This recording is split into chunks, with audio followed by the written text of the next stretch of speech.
We turn the closed captions on. I'm I getting the thought closed we did that. captions.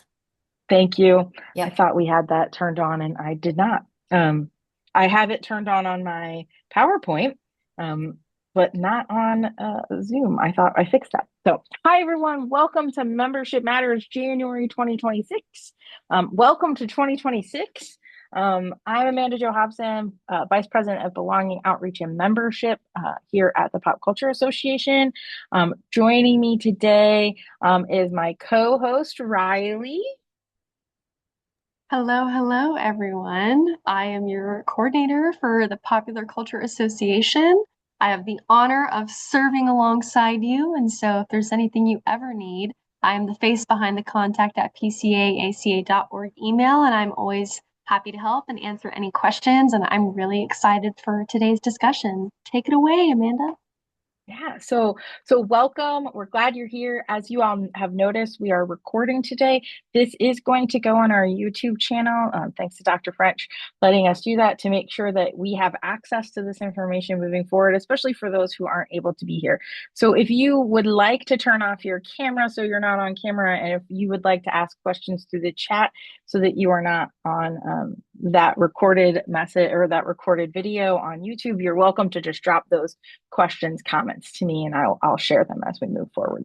Um, so, without further ado, I'm about to stop sharing my screen and say to everyone, I'm very excited to welcome Dr. Amy French, who is her is associate professor in the School of Counseling, Higher Education, Leadership, and Foundations at Bowling Green State University in Bowling Green, Ohio.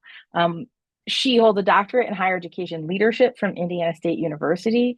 And Dr. French's current research foundation includes cultural consciousness on college campuses, campus reimagination, and community connection within student affairs.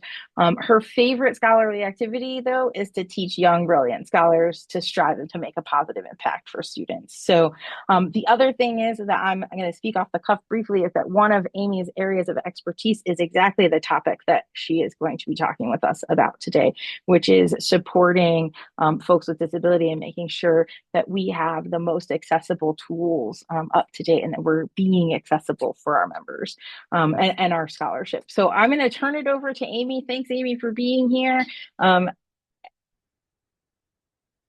And now we are going to get started. Thank you. I'm going to see what I can. Riley, can you make me co-host before? Thank you. All right. Well, good afternoon, everyone. I am super excited to be here. This is one of the topics that I really enjoy talking about, and it's kind of funny the way scholarship works sometimes is that we don't always seek out some of the topics that we're probably really well suited to talk about. And so this is one of those topics that, and I'll talk about it more when I get to my positionality statement. But I was born with numerous disabilities, and it's always been a part of my life. And so because of that, quite frankly, I didn't think about it as an avenue of scholarship.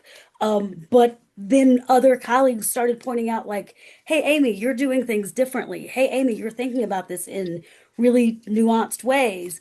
And so one of my colleagues invited me to kind of go on this path with her to start doing disability. And that invitation took place over a fish sandwich, and I believe occurred 12 years ago. And so it's wild to see how that one invitation to like think about it as a scholar really did set some things in motion to make some really what I think to be some positive change for higher education, but really things that apply far beyond higher ed, just in terms of like the way we function and the way we should be conducting ourselves in an anti-ableist environment. And so that's what we're going to talk about today.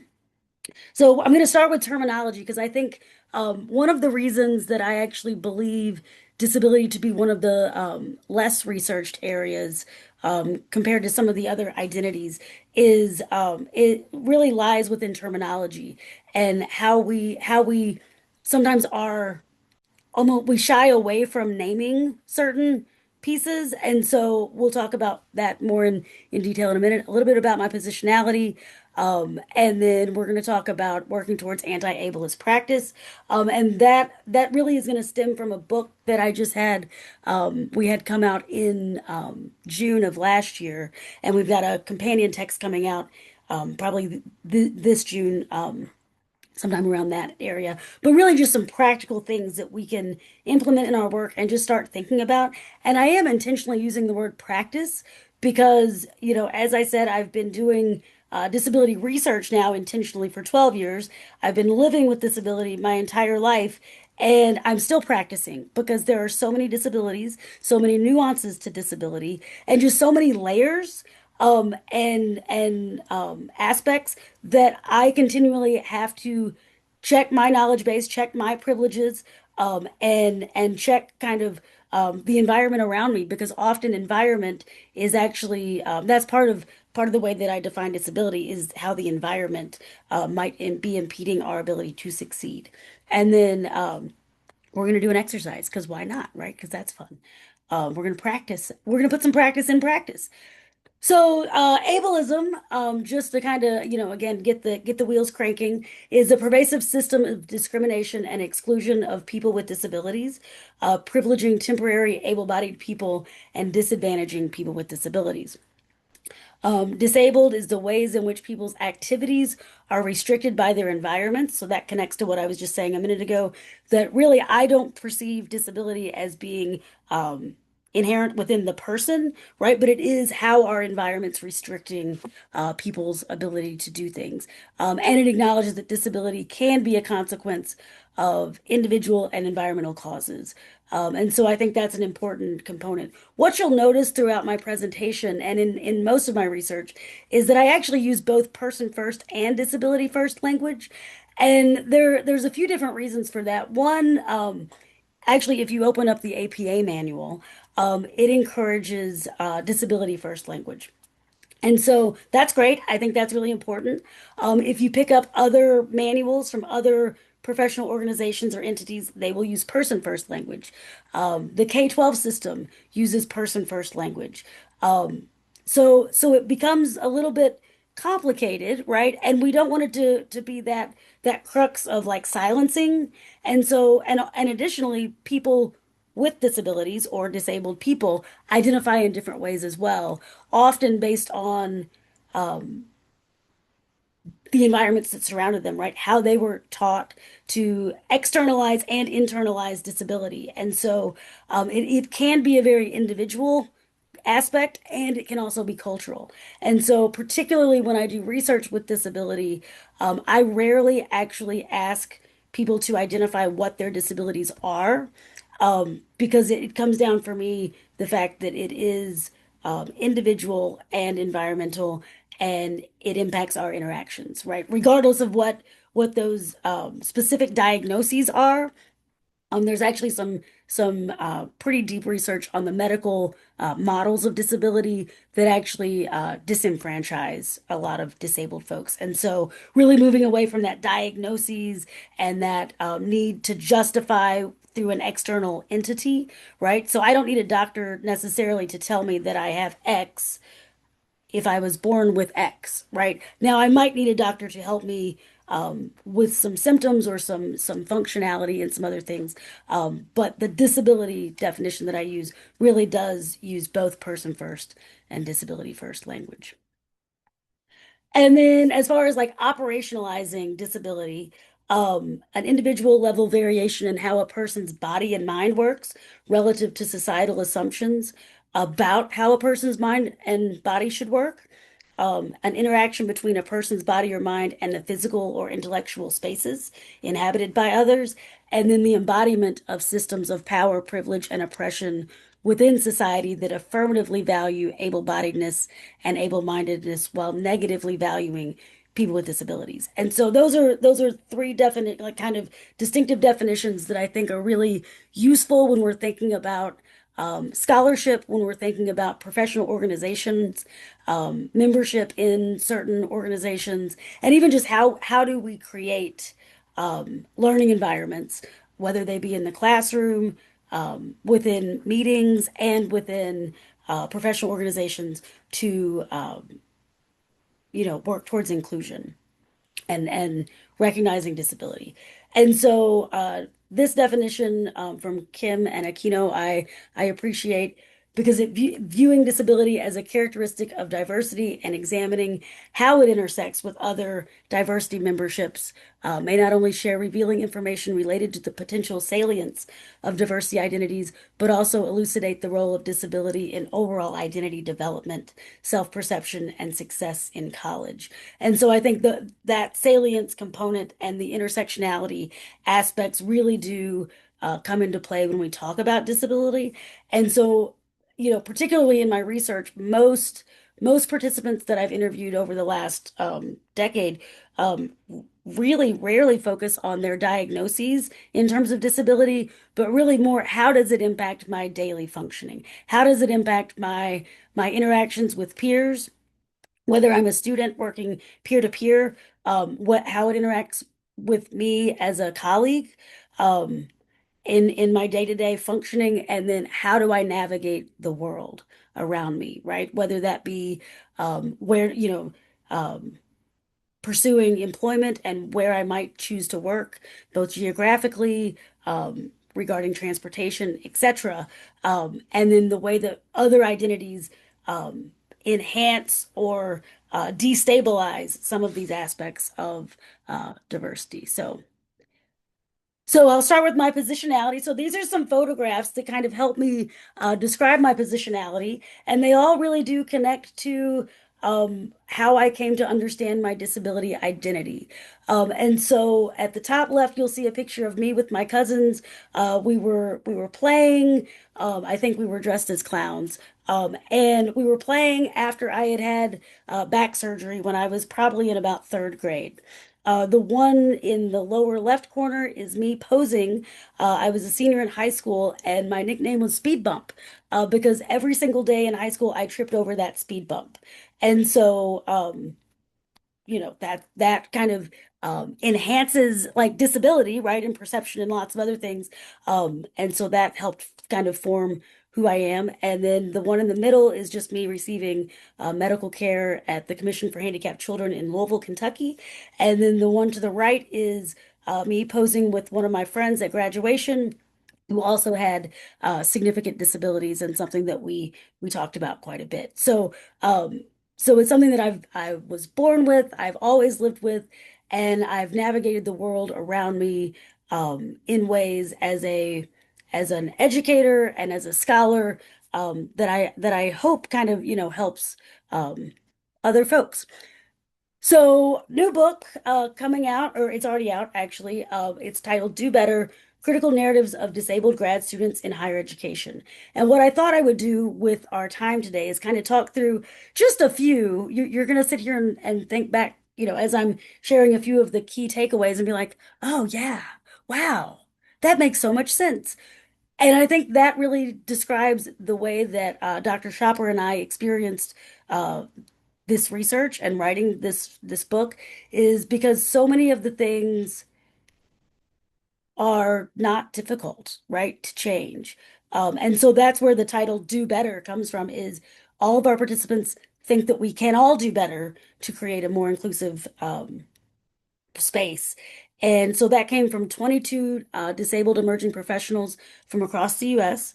And each of the chapters within this book really can stand on its own. It's an individual narrative of that person going through graduate school, the job search, and then into the workforce. And so they're, coupled with their identity and the evolution of their identities, and then really sharing each chapter highlights three significant experiences that helps them kind of describe and define disability and offers those spaces to identify like how do we do better. And so they really do call us to action and help us remain committed to doing better. So that's kind of, and that's the disability identity flag that's on the front of that book. And I think most folks didn't even know there was a flag. So I just point that out. Um, And so again, I really did kind of simplify because I want to leave some space for us to chat and talk through some pieces. But we broke down the key themes into three core buckets: the academic, the institutional, and the social. And while there's way more themes than the two that I put under each bucket, I thought for for the space of what we have time to talk about today and what I thought might be most relevant for you all are a few of the ones that I highlight here. So, as far as academic, prevent sending messages of exclusion. And we're going to talk about each one of these in more detail on the next slide, but I think that's really important and something that we don't often think about. Well, I'm being inclusive. I did da da da da. Okay, but how are we showing up? How are we introducing ourselves? How are we creating the space? Are we relying on someone to call us out to say, "Hey, by the way, I can't access this right now," and then they have to single themselves out and those kind of things. So, how can we think ahead, right, and plan ahead to remove some of those aspects within the environment? And then also remember who your students and colleagues are and what they told you. This was a really strong theme throughout both texts, where, people disclose and then they have to disclose every single day to say, hey, remember, I can't sit in a chair with rollers. Hey, remember, if you can, send me the slides in advance.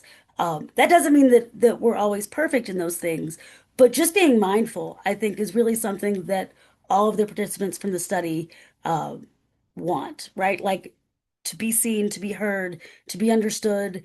Again, not no one is expecting perfection, but when participants repeatedly said that they had to remind their faculty member every single class period that they need a specific accommodation. Um, that's exhausting, right? You have to, essentially out yourself every single time, often in front of the class, because you find yourself in a space where now I can't actively participate. And so, how do we, as anti-ableist, activists, try to be mindful of those things? As far and another example that I think about was knowing that one of the colleagues had visual impairments and not so severe as to need additional technology. But they just, one of the participants said, so I made all of my emails send in 20-point font, right? So it's that mindfulness of that doesn't take much additional time. But if I want to authentically communicate with my colleague, and all it takes is me to, select all and hit 20 in the little tab to make the font bigger and I send it, that's really meaningful, right? Like that's really a relationship builder aspect. And so as far as institutional, I think you all do this quite well. I actually scoured your websites and checked some things out, but we can always do better, right? But linking web pages and resources together, avoiding information pollution is a really big one with folks with specific learning disabilities and cognitive disabilities and just making things flow in ways that function.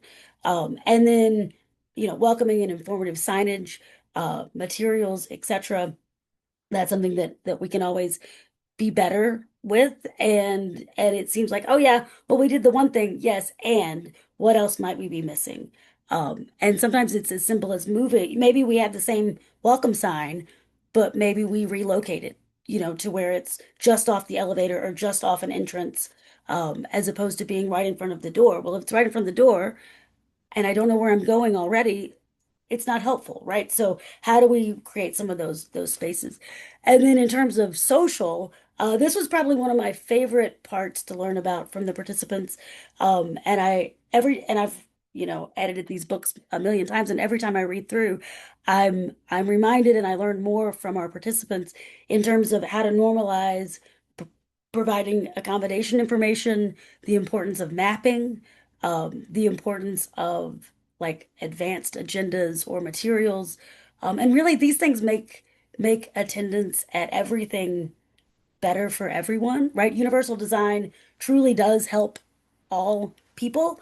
It really does work for the universal group, for the good of the whole. And so that's something that just normalizing those pieces, um, and then addressing the complexities of disability and included in conversation. When it's not talked about, it becomes folks become afraid to speak up or afraid to ask questions.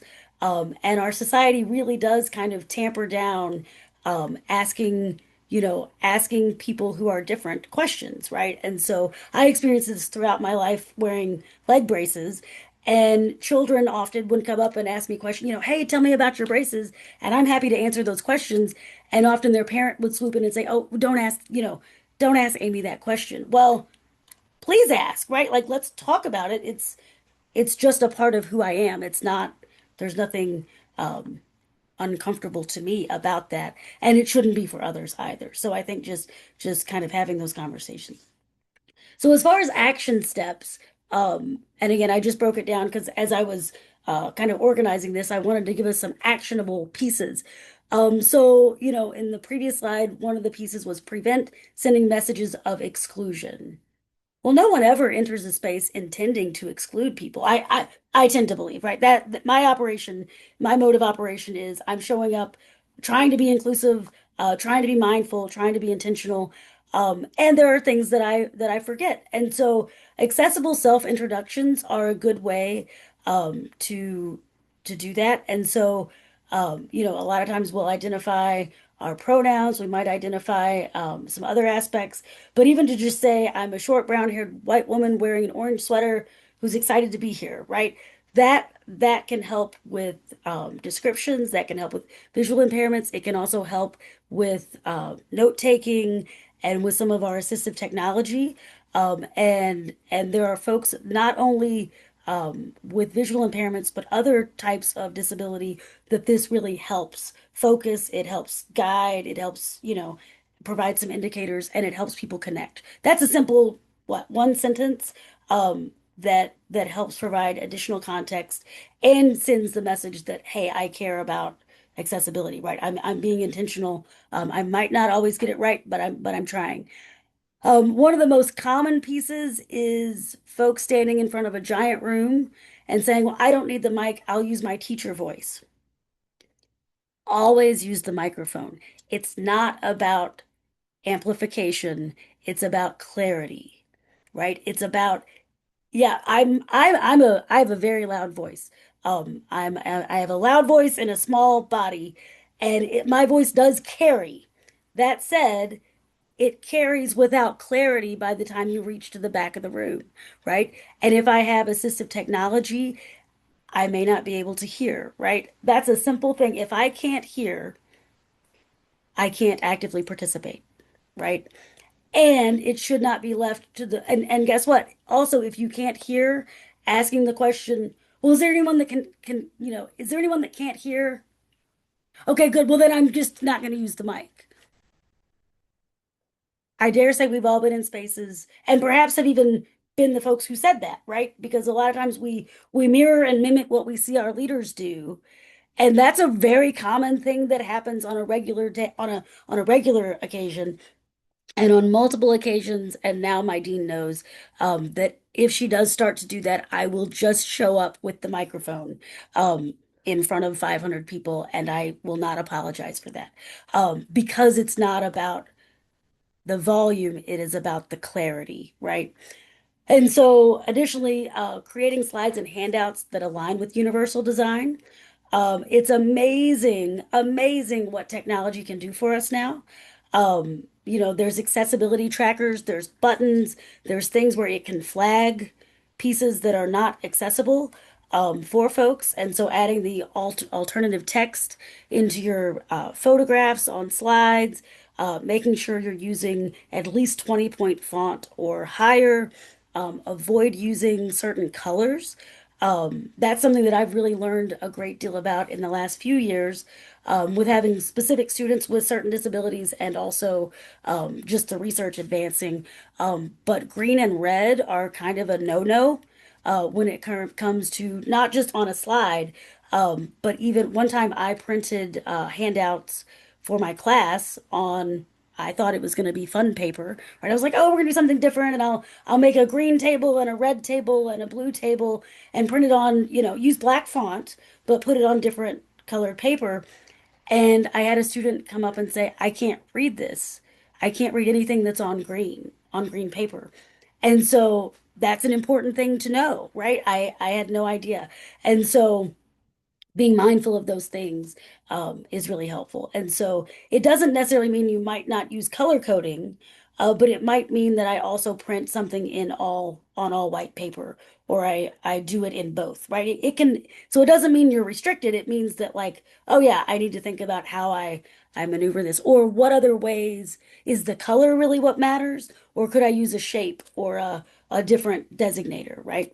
And then providing space for disclosure. Every semester before I have class, before the semester starts, I send a note to my students that shares, quite frankly, my own allergies because I have some pretty severe allergies. But I just say, hey, and if there's anything you need us to know, in order for you to excel in the classroom environment, send me and let me know. I'm not going to share who you are, but no one wants to enter a space where folks can't all engage and participate, right? And so if latex balloons come into my environment, I have to immediately leave, right? Hands down, no questions asked, I'm out. And I've had students with bananas, peanut allergies, those types of things. And those are allergies, not necessarily disability, but even just providing space to accommodate everyone, right, is important and making that just a common practice. Um, and again, remember who your students and colleagues are and what they told you. Um, that's something that, so as I mentioned, I'm someone with spinal and neck, disabilities. And so sitting in a chair that rolls is a really bad thing. And so sometimes in our environments at conference hotels, at different places, all you find is that furniture that moves, which is fabulous for universal design and can also be a hindrance to folks with other types of disabilities, right? So is it possible to have a stable chair and table in a space? Is it possible to routinely schedule meetings where everyone can actively participate instead of, oh, well, we always use this one room for our meetings, but a colleague just told me they can't sit in those seats, and I continue to schedule that in that space, right? That's a pretty common practice of, oh, well, we always do it that way, so it'll be fine. Well, that's dismissive of disability, right? Um, and then just adjust as necessary, right? When disabled folks, or really I would contend anyone tells us something, they're telling us because it's meaningful to them, right? Um, Often with disability, it really is a case of today I just need this one little thing changed, and tomorrow it might not be that same thing, right? But today the weather's acting wonky, or this disability, I'm in a flare up right now with this thing, and can we adjust this for today? Sure, we might have to revisit that. But I think just listening, believing people when they tell us something, not laughing at people when people take certain actions or behaviors. I mentioned with the rolly chair, that's just because that's an example that is a pretty regular part of my daily life. I show up to meetings with my own chair half the time. And that is just my normal practice. And, you know, um, that's how do we continue to adjust and move forward? As far as I didn't select the institutional examples because of time, really, quite frankly. But I thought the social pieces were a little bit more relevant to this group, and so again, normalizing the accommodation piece, mapping out the schedule in advance, agendas, materials. How can we provide as many indicators to folks who want to participate, whether it be the class, whether it be in a conference setting? How do we give them those tools and those resources? One thing that I was just reading about from a participant that just made me think again, because I'm on a conference planning committee for OCPA here in Ohio, and one of the things mentioned, not only requesting a an accessible room within the conference hotel, but actually requesting a room that's close to the elevator, right? Some of these conventions are just so massive. And so if I get off the elevator and I have to walk, I don't know, 1,000 steps or through 3 or 4 different hallways to get back to my room, I might get back there and be done for the day, right? And so even just working with the hotel staff, in the planning team, how do we work through these various accommodations? And it doesn't necessarily mean that it has to be an accessible room, right, designated by the ADA. It can actually simply be, can we reserve some rooms closer to the elevator for folks who request that? Um, I think including spaces for one-on-one exchanges, even in large gathering spaces, that's something that I'll be honest, really surprised me in doing my research on this topic is how many folks who attend large conferences have a goal to meet or interact with like one or two new colleagues, right? Often when particularly I don't want to speak for all disabled people, right? That's not the goal, but these participants all said it was too lofty of a goal to make, make a whole host of a new network in one conference. And I think that's fair for everyone. But often the participants, their goal was if I can meet one new person and really connect with them on a meaningful way, that really helps. And so often, um, disabled folks might sit closer to the front. They might sit in some specific locations. And so having time in those big spaces to introduce themselves to each other, who might be sitting in accessible seating or who might just be sitting somewhere and then work together. That's something that again kind of surprised me. I'm a huge extrovert. And so I like to get to know everyone all at the same time. And that's my favorite thing about conferencing. But I thought that was a really impactful and meaningful way to engage. Particularly, I don't know if you all have heard of the spoon theory, but I may only have so many spoons as a disabled person, and that means I might use one spoon for, getting ready for the day, one spoon for the intellectual, exchange at a conference or in class, and then I might have one spoon left to do something else with, and that something else might be something uh, that simply allows me to function that day, or it might be that I'm using part of that spoon to interact and network, or it might be that I'm using part of that spoon for something else. But to know that there might be a limited supply of energy and internal resources is an important aspect to recognize, and so that large gathering space um, a spot that I would not have expected folks to want some one-on-one exchanges during, but that has been an increasing thing also among college-going students as well, is they want the large event, but they want that individualized attention as well. So how do we build that in? And then lastly is with the social aspect, addressing complexity of disability and included in the conversation. Um, Find ways to invite post-conference opportunities, right? Events for continued networking. I might not have the spoons to do that at the conference, but if I met Melissa and had a really good conversation with Melissa, and then I never see or hear from Melissa ever again, right?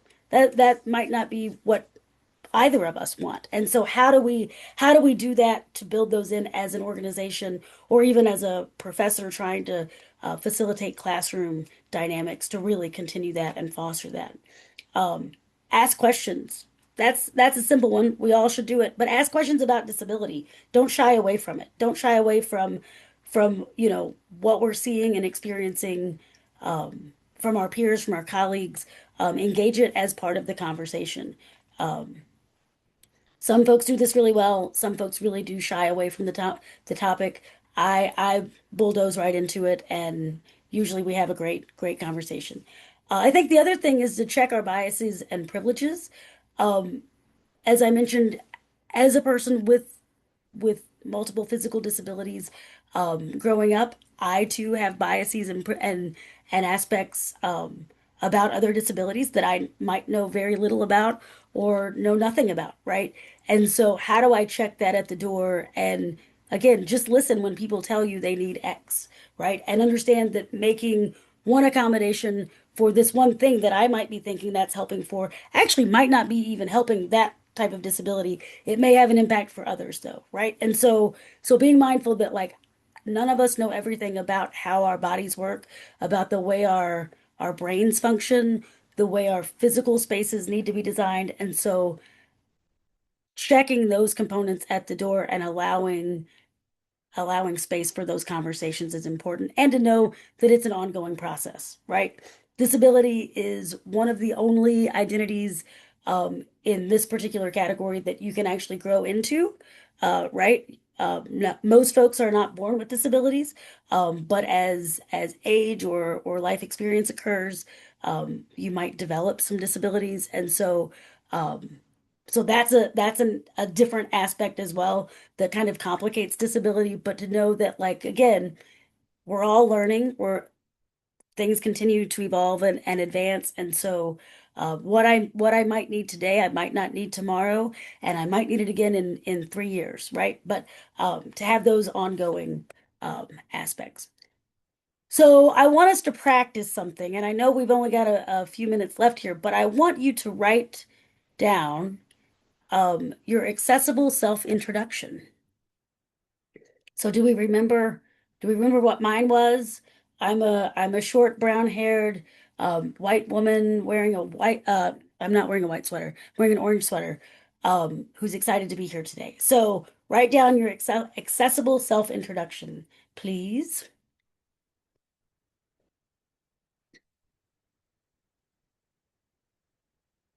I'm going to stop sharing for a minute too.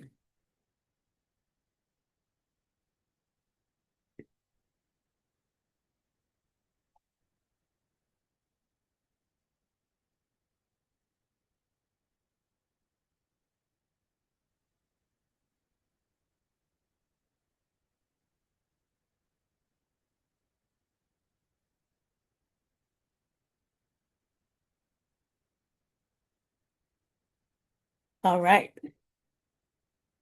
Is anyone ready to share? Who's daring? First of all, let me ask you this. Have any of you used accessible introductions before? Is this something you've practiced? Is this new? If you've kind of a mixed bag. Some folks saying I've used them, some folks said they haven't. Uh-huh. Okay, so we've got some good ones in the chat. I like it. I like it. I will share mine, of course. Okay. Hi, I'm Amanda. I'm a medium height, curvy white woman in my 40s wearing purple glasses and orange athletic shirt. And it's a red athletic shirt. Sorry, Amy said orange. So I said orange. I don't know. It's red. And I'm really excited that we're talking about this topic. Great. Thank you.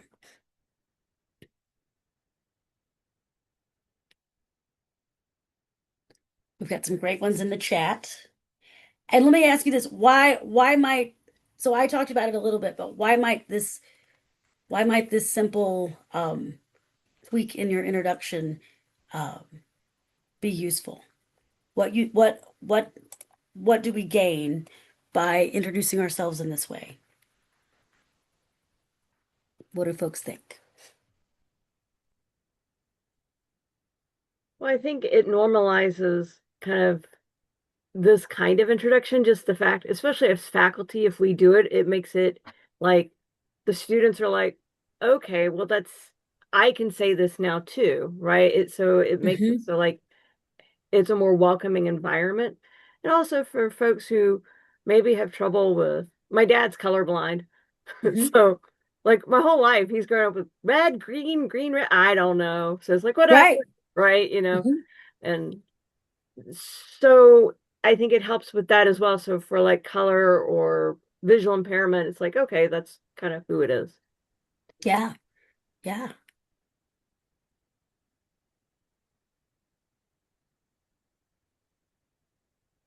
Any It's other also thoughts? interesting to see how people introduce themselves. Yeah, right. It's just I'm fun, right? I'm It's making fun of actually people fun. who are middle-aged over here.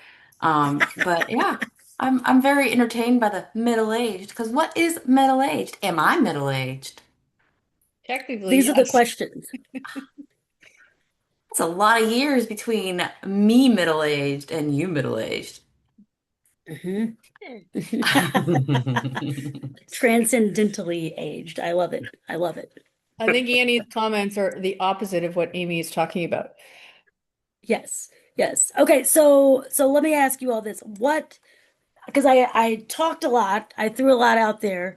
What questions you all have, or what other aspects might you want to talk about in terms of this? Yeah, Melissa, go for it. And that was amazing. Thank you. I was about to say something else. So, I feel like I'm the Debbie Downer. I feel uncomfortable describing myself because of the social capital attached to my identity. So Hmm. I have to out myself as a woman of color in a setting, and I get how inclusive it is, but that just makes me uncomfortable. Yeah. So, Yeah. um, so then the whole exercise makes me uncomfortable because then I'm Hmm. concentrating on what I'm leaving out rather than what I'm including. And then I'm thinking about why am I leaving that out? Is that relevant? Do you know what I mean? So, Yeah. Well, I think that's a great point. And so I also think it's okay to intentionally leave it out. Does that make, you know what I'm saying? Like, because the goal would is not to bring additional aspect, like to discriminate further, right? So if you feel that it would reinforce other aspects, right, of power, privilege, and oppression, then I would consider not doing it, right? Like that, and I think that would be a 100% acceptable thing to do. so could I just ask, sorry, Carol, a really quick follow-up? Thank you, because that Yeah. sends me in the direction I was going in. So, can you give us some either institutional level or conference presenter level things that we should think about doing? So, I turned on my captions, which I love. I learned that last time. So what are some, Hmm. so for example, I get that, and what might be some things that maybe there's a lots of PCA board members here that we Hmm. put on the website that are like 10 things or 5 things that you should do to make yourself accessible at the conference. Sure. Yeah, I think so. I think going a little bit, so the one of the pieces with closed captioning is on your slides to allow a space at the bottom, like a blank space at the bottom to allow for the closed caption to function. Because I've seen a lot of like really well-intentioned scholars, turn on closed captioning, but then like the slide itself or the photo that you're actually talking about bleeds into where the closed captioning is. So allowing, I think it's 1 inch at the bottom of the slide to allow for that. And we never know technology where it's actually going to land sometimes, but to just allow that space provides a little bit more of a bracket um, goal, if you will. I think making sure that your slides are at least 20-point font. I think, it's also hard at conference hotels with the microphone. One thing that I have struggled with for years, because I'm very short, I might get to the space and the microphone is attached to a podium. And if I present behind a podium, no one can see me and I can see no one. And so I think that's another example, Melissa, of where I make the judgment call in that moment of like, which is better, right? Like, is it better to follow my own advice and always use a microphone? Or is it better in this space to engage in a different way without the microphone, recognizing that that's not maybe what do you know what I'm saying? Like, you have to kind of roll with the environment and what makes the most sense.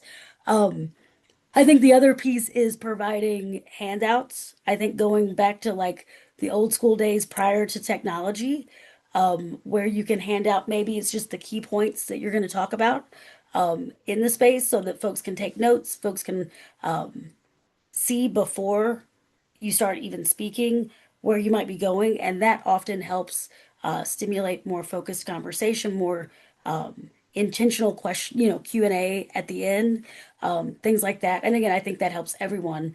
But those are just some like immediate things that I think are helpful. And then the mapping piece. I think most, and again, providing the hotel maps and those kind of things, but also like where are like clearly describing as best as possible in advance where things are going to be located. And so if things are at the conference hotel, that's on the second floor, there's an escalator, there's an elevator, so on and so forth, right? Because I've been at conferences where the elevator is down and the only transportation is an escalator, and there's a lot of disabilities that can't use an escalator. Um, and so, so just being mindful of that, the pre-planning and the focus on like communication, even in the space, because we all know that things change, right? Like, oh, this was supposed to be in room 102. Well, due to whatever external factor, it's now going to be in 202. How do we communicate that to our membership in advance? Um, I think is an important aspect. And I think to recognize that like we can pre-plan and then we need someone throughout the conference to be able to contact in the moment, right? So when folks have questions. Does that help? Cool. Carol. Hi, this is so good. This is so helpful.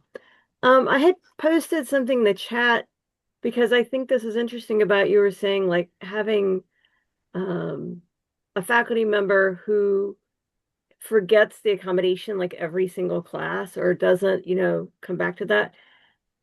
And I find that insane just because like you get the accommodation letter, well, whenever you get it. Sometimes you get the start of class, sometimes you get it mid-semester, whatever.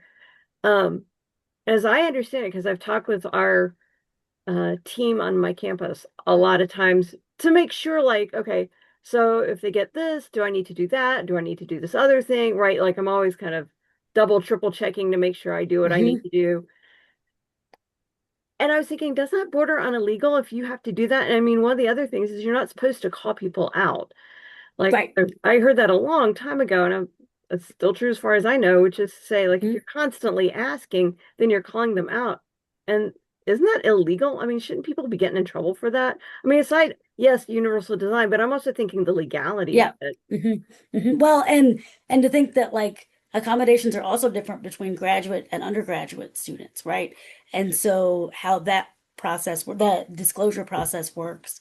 Um, yeah, I mean it's complicated. And should all disabilities require official accommodations, right? Or should we just and I have two different answers for that depending on the circumstance, but I do think that sometimes it can be as simple as shifting a space or moving something around, right? And so um yeah.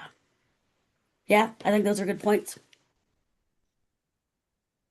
Yeah, oh, I see Jen's point. Yeah, yeah, yeah. Hmm. And for what's worth, I only teach undergrad. So Hmm. I'm at a community college, so mine are all Hmm. like freshman, sophomore, mostly freshman, freshman, freshman. But um, thanks, I appreciate that. Yeah. Yeah. Yeah. Amy, do you mind if I share briefly? Sure. I also say as someone, so some of the folks on the board know this, but I spent some time in charge of accommodations for students and faculty and staff on a campus. And often what happens in an accommodation letter is the bare minimum, right? It's what is legally allowed, it's what standard practice is. And so there are oftentimes accommodations that would actually be helpful for students, faculty, and staff, that would actually make spaces more accessible, that those offices are told that they cannot provide up front, right? Because they are whatever they are, right? So or perhaps like where they're not getting spelled out in those accommodation letters in ways that are actually functional for faculty to understand. And therefore, the students, faculty, and staff are having to say to their faculty or their colleagues, like, yes, my accommodation is for X, but what that means is this thing, right? And so because those letters are often very generalized language, they're often check boxes on forms that are like extra time 50%, extra time 100%, versus like an actual explanation of what would be the helpful accommodation is. And that's partly because we've moved to sort of a corporatized model of giving accommodations versus doing accessibility and universal design. I don't know, Amy, is that a fair Yeah, assessment? I think that's fair. And I think the other component is, a lot of specifically just speaking about college students, a lot of there it is known that certain disabilities manifest in the early 20s that will not that will not manifest earlier than that. And so a lot of times students don't know what they need and then, I mean, until they need it, right? So I might be in a class setting where I've planned this amazing activity, and if I didn't think about universal design in the planning, which is totally possible. Sometimes I get these fun ideas. I'm like, I'm gonna do this, it's gonna be great, and da da da da. And then I'll have a student be like, well, I can't participate, and so we'll talk through that, right? But and then the next time I've learned to do better, but I never received an accommodation letter for that necessarily, nor should I have to, I would contend, right? So I may not always know what disabilities are in the room, because they may not have to identify for certain things, right? Extra time on, I think Amanda's example of like extra time on a test, that's a common one that I get, and I don't actually give tests. So that accommodation is actually not useful for that student, right? And so I tend to have that conversation of like, okay, this says this, but what do you need, right? Like, how can I support you given the graduate school context, right? Because the graduate school context is different than the undergraduate student context. And so, and a lot of times folks don't, and this applies to the employment and workforce as well, right? If I seek accommodations when I first start the job, if I don't know what I need, I can and should update that. But I may not know at the moment, right? I may not know in advance. And so I think that legality piece gets complicated, because sometimes I think about one participant who had a hearing impairment, like it was a progressive hearing impairment. And so when he started the job, he did not need assistive technology. And then over time, the need on certain things increased. And it ended up that he needed a chip added to his phone that would like connect to his computer. It cost $12. Okay, $12, not $1,200, $12. And it took over 6 months for him to get not just the approval, but the IT department to install it. And so that's 6 months where he's not able to perform the duties that he's fully capable of doing if he has this one little $12 chip. So anyway, just an example. I don't know who was next, if it was Melissa or Jim, but go for it. Okay, go for it, Melissa. Thanks. I was just wondering if you could provide us with a really simple definition of what universal design means, and maybe provide an example for the conference presenter and or the classroom. Yeah, Thanks. answer that in the total scholarly nerd way. And I'm going to connect you with a resource that is actually about championing individuals with disability. And one of the chapters in there is on creating a conference space and professional development using universal design. One of the chapters is on universal design. And then at the end, there's an appendix actually with a checklist of things to consider as you're planning professional development. And that could also be like classroom, that could be, PD on your campus, that can be a conference. So I'm actually let me share that with you here in a second. But universal design really is creating environments where folks can function. And so and I reference the tables and chairs as like a tangible example. But classrooms that have been built in the last 20 years often are no longer that the desk with the fold thing that goes over and this awkward, one seater. They've moved towards the more universal design approach where the chairs can move, the tables can move, we can move things around so that bodies, right, the embodiment of people, can navigate those spaces. And so that's really what universal design is all about, is creating the environments that work for everyone, in order to learn. Let me get I thought I had it up here and then it's gone. So let's see.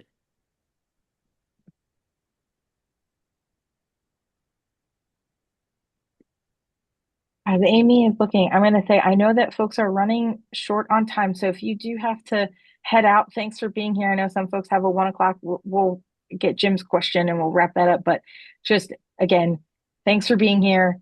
For those that can stick around, stick around. If you've got to go, we get it. So thank you for being here, Jim. Yeah, Great. so the question I have, it follows up on what you had said, Amanda, and what you were talking about, Amy, about, things that don't get put into an accommodation letter. Mm-hmm. So, for example, as my daughter is getting ready to go to college, we have all sorts of things documented. And one of the things that's documented, but of course, a normal accessibility center wouldn't deal with, is the fact that she has phonetic awareness problems, which means she has real difficulty spelling. And yet spelling is a major part of, right, humanities evaluations. Like, how do you go about and say, look, if I'm not going to have my dad copy edit everything I hand in, right?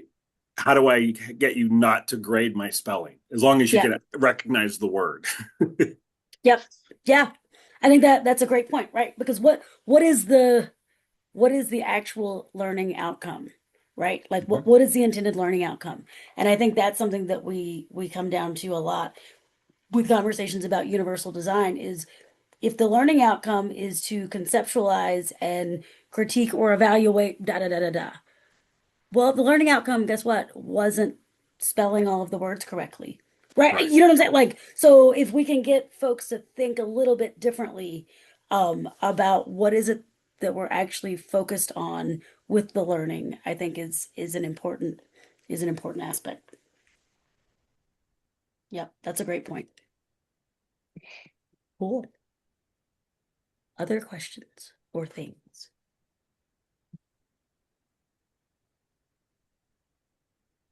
Are we good? I Now, know we're at I said a whole lot time. in 45 minutes. I'm just saying. Or an hour. I Yay. don't know. So thank you so much, uh, Amy, for coming, for sharing, for letting us record and getting this on our YouTube. If folks found value in this, which I know that you did, but if you would like to see a follow-up, feel free to let me know. I'm Amanda at pcaaca.org, or you can email contact at pcaaca.org and Riley will get it to me. If you have specific questions for Dr. French that you would want to follow up, I can connect you. So please let me know if you have anything. Again, thank you, Amy, for being here, for doing this, for the work that you're doing to help us all be better. And Amy also dropped her email in the chat. Thank you all for being here. Thanks for being members. As I say at the end of every one of these sessions, your membership does matter. We hope that these professional development mini sessions are helpful. So thank you again. Thanks, everyone, and we'll see you later.